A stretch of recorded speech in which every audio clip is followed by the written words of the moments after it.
Hello and welcome to NewsClick. Today we are going to discuss the state of the Indian economy and the fact that now people have started to say, don't panic, the things are not so bad. Question is, are things really bad? Whether we panic or we don't, do we have any cause for it? To discuss this, we have with us Professor Prabhat Patnaik. Prabhat, how do you read what people are now talking about the panic scenario? What is really happening to the Indian economy? We seem to see what are real indicators of a downturn.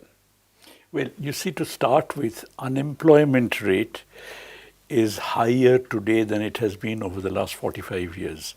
45 years ago was the first oil price hike. And that oil price hike coincided with a bad harvest, and that was a very bad year. So you had an oil shock with the bad harvest. So you had a 30% inflation. So it was an inflationary recession, and there was unemployment. But this unemployment is something which is really a part of the system. It is not a shock from outside. It's a part of the functioning of the system. And the fact that you're having such high levels of unemployment is one indicator. The other is that this unemployment is increasing. We know several sectors in which people are being retrenched. Automobile is the obvious one that people keep talking about.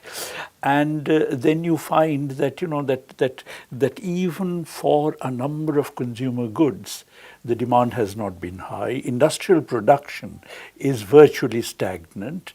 And what is more, now we know, even from what the former chief economic advisor said, that even the GDP figures have been grossly overestimated.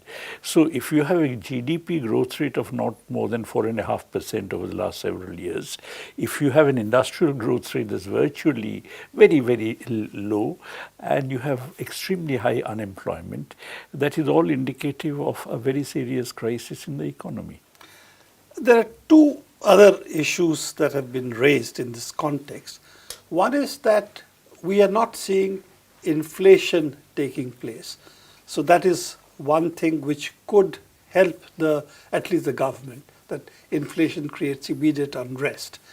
Other is also that the informal sector, which is not so visible in the statistics as it were, that has also suffered a real slowdown or a loss. And the fact that, of course, the real estate sector is in doldrums also means a part of the informal sector construction activities are not at the moment taking place. So how do you see these two factors as well?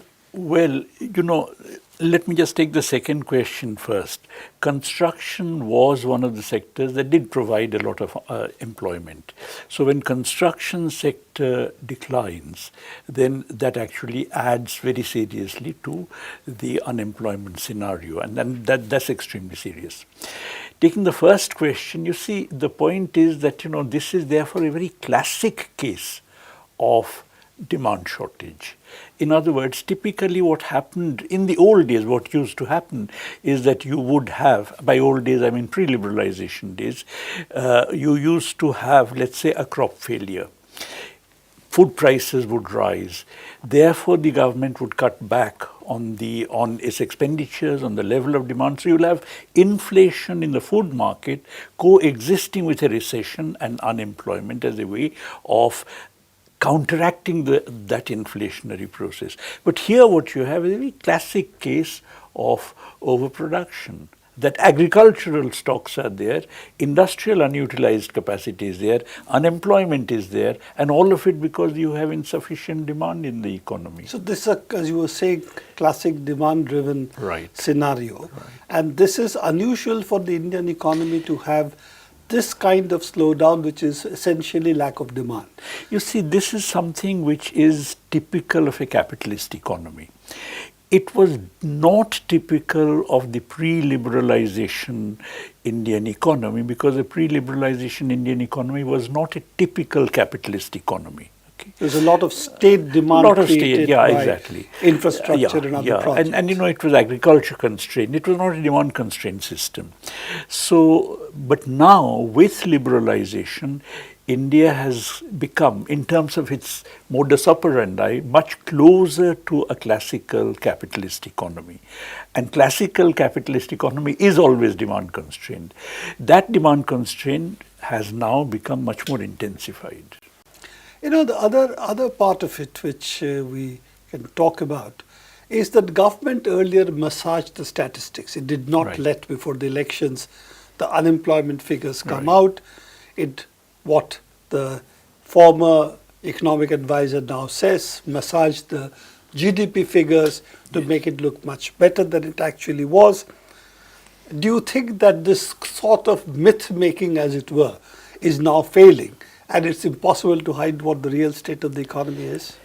You know, that's one of the points about economics. I mean, you know, you can actually, let's say, on Pulwama or Balakot, you can say something and then it's very difficult to contradict it. But on the other hand, on the economy, it becomes very difficult to actually say something which cannot be contradicted, because things are visible. They affect your lives in a very palpable way. You can't hide it behind anything. So I think the very fact that the government massaged the data is now becoming apparent. The very fact that the chief economic advisor, former, said it is indicative of your inability to hide certain things. And now, other than the die-hard government defenders, almost everybody recognizes that the data are not worth the paper they're written on. You know, you talked about Pulwama and Balakot. I will also refer to another part of it, the Indian past. You can create a mythology about the Absolutely. past. Yeah, It's yeah, difficult to yeah. keep a mythology about the present, shall Exactly, we say. exactly. And that's something Yeah, that yeah, we are yeah. seeing. Do you see also that earlier there were international reasons, oil price shock and other things? Do you think an external environment is also contributing to the crisis, or it can intensify it given the kind of, say, interest rates in the United States or other such issues, the trade war that is taking place? Yes, you know, I think obviously this crisis is linked to a global crisis. I'm not saying it's only because of a global crisis, but on the other hand, the two are clearly related. The global crisis is one of insufficient demand, and that has arisen because of a massive shift in income distribution from the working people to the big capitalists, including the financiers. Now, any such shift tends to reduce demand. Okay. Because consumption of the working people is much greater out of a rupee than consumption of the capitalists or the rich. So there is a global tendency towards stagnation anyway. This has been there for a long time, but it was hidden in the 1990s because of the dot-com bubble. It was hidden this century up to 2008 because of the housing bubble. With the collapse of that bubble, you have actually had more or less a steady low level of activity and high level of unemployment. This gets hidden in America because there is a reduction in the labor force participation rate. And, you know, because of the discouraged worker effect. If you're unemployed, you don't even register yourself as looking for work, and therefore the unemployment rate is low, but actually there's a lot of unemployment. Now, so this has been generally there, a kind of stagnation in the world economy post 2008. Now that stagnation is turning into a recession. This is a global phenomenon, and to that our economy is linked, and that's actually also happening in our case because of the fact that global demand for our goods is also going down. And services. And yeah, goods and services. And because of that, you have a reduced level of activity here. But I think additionally, the same kind of factors which are playing a role in the world economy are also important here. There has been a massive increase in income inequality. At the same time, the agricultural sector has been virtually stagnant. In real terms, if you take the value added in agriculture and deflate it by the consumer price index number for rural India, then per capita real agricultural output has actually marginally declined between 2013 and now. You know, so agriculture is stagnant. There is no possibility of demand coming from there.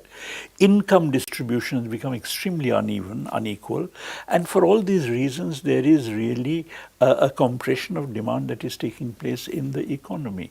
Now, to some extent, here again, you had kind of bubbles and such like things, but to the kind of splurges, luxury consumption. But how long can that be sustained? And as a result, now all these factors are coming together and you have this crisis. The Indian government seems to be looking at external capital flows and Indian capitalists. I think Modi has said we should think that the wealthy are the ones who create the wealth of the nation, not its people. Okay, so leaving those things out, do you see anything in the government which goes beyond, shall we say, lip service to the economy and service to the rich? Yes, I think you're absolutely right. But I think the government's understanding of the crisis is wrong, because their understanding of the crisis is that the capitalists are not investing. If the capitalists are induced to invest, then of course there would be demand and the economy would grow.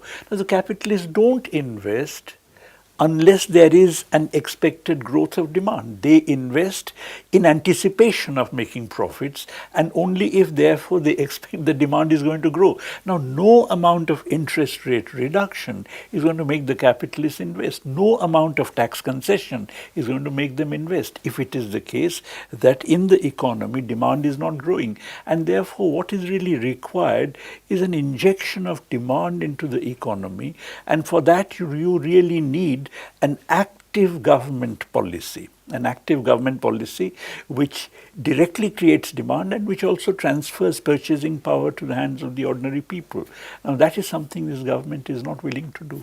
It's anathema. They will call it the dreaded socialism, or they will call it the dreaded Nehruvian path. That's right. And as you know, Nehru is to be shunned. Yes. Even from probably the Jawaharlal Nehru University's name. Yes. So that's been some of the demands being raised. Thank you, Prabhat, for being with us and explaining to us what the problems are and what could a possible policy be to combat it. Thank you very much. Hope to see you again on this and other issues. Thank you. This is all the time we have for NewsClick today. Do keep watching NewsClick and do visit our website.